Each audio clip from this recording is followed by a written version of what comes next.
Hello guys! Magandang araw sa inyong lahat. Tara, samahan niyo ulit ako. Magluluto tayo ngayon ng Bicol Express Bangos.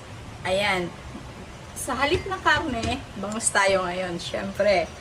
At syempre, gagamit tayo ngayon ng 7 butil na bawang, 2 pirasong sibuyas, bali ito lang yung maliliit, 1 tablespoon na luya, 1/2 tablespoon na asin, 1 teaspoon na paminta, bali ito nga pala 10 piraso, Baguio beans or bitsuelas, at itong sili ko, gumamit ako ng 5 pirasong mahahaba siya, bali ito naman yung malalaki. At etong alamang, ito yung tuyo dahil wala tayo ngayong yung basa, yung na ano na bagoong. Ito ang gagamitin natin ngayon, itong tuyo. Tapos, gagamit tayo ng 1/2 teaspoon na siling maanghang. At 1/4 kilong gata. Ayan guys. Simulan na natin ngayon ang pagluluto.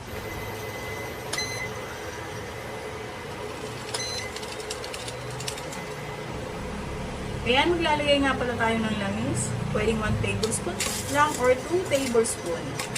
Ganyan guys. Tingnan yan. Kasi syempre maglalangis pa naman yung ating gata. Ayan, simulan natin sa luya.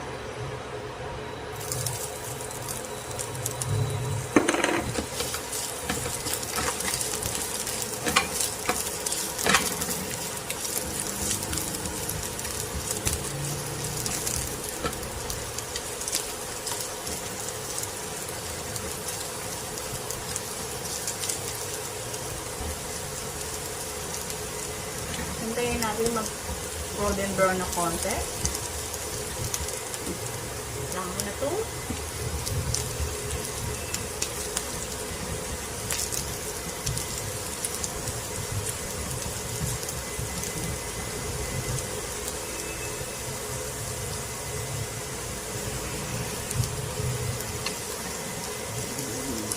Guys, okay na to. Sunod natin ngayon yung itong butil na bawang.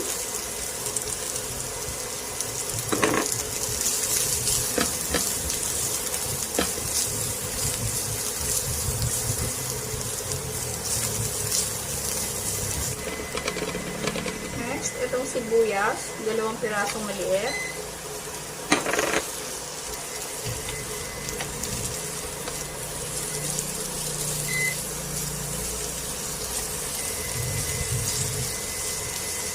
At sunod na rin agad natin itong alamang, 1 tablespoon.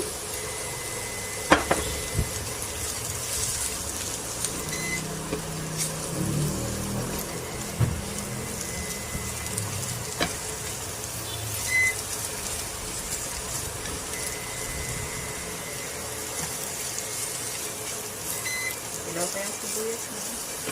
Luluto din yung mamaya.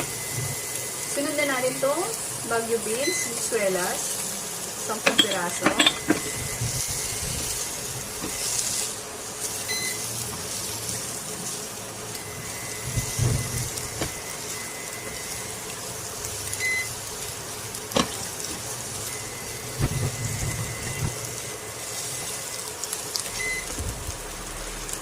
Sunod na rin natin itong siling haba, 5 piraso.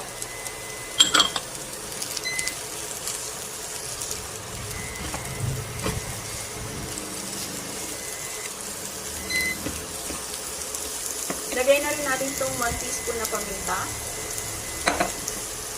1/2 tablespoon na asin, at yung 1/2 teaspoon na sili. Siling luro. Sino ang hang? Uy! Sakit sa ilong.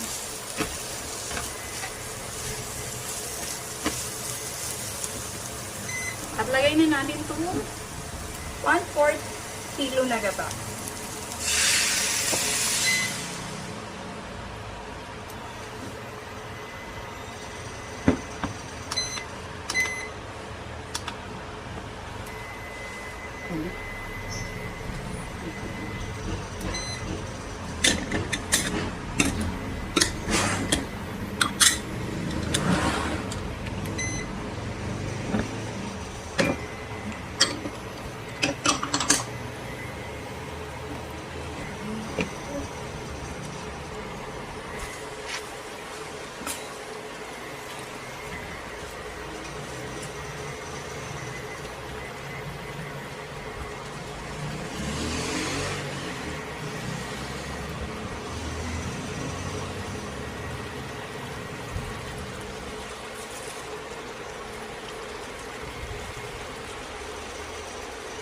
Tapos guys, lalagay ko na rin itong bangus.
Ito nga pala guys, kailangan dahan-dahanin natin paghalo. Madudurog yung bangos. Ayan. Pero nagaano na siya, naglalangis na. Luto na rin naman to. At tatakpan lang natin ang pag pinatay ko ang apoy para maluto-luto pang konti yung gulay. Pero okay na yan. Healthy na yung gulay na yan. Ayan guys, okay na to. Maraming salamat sa inyong lahat sa patuloy na pagtangkilik at panunod ng aking videos. God bless you all. Bye-bye! Patayin ko na guys!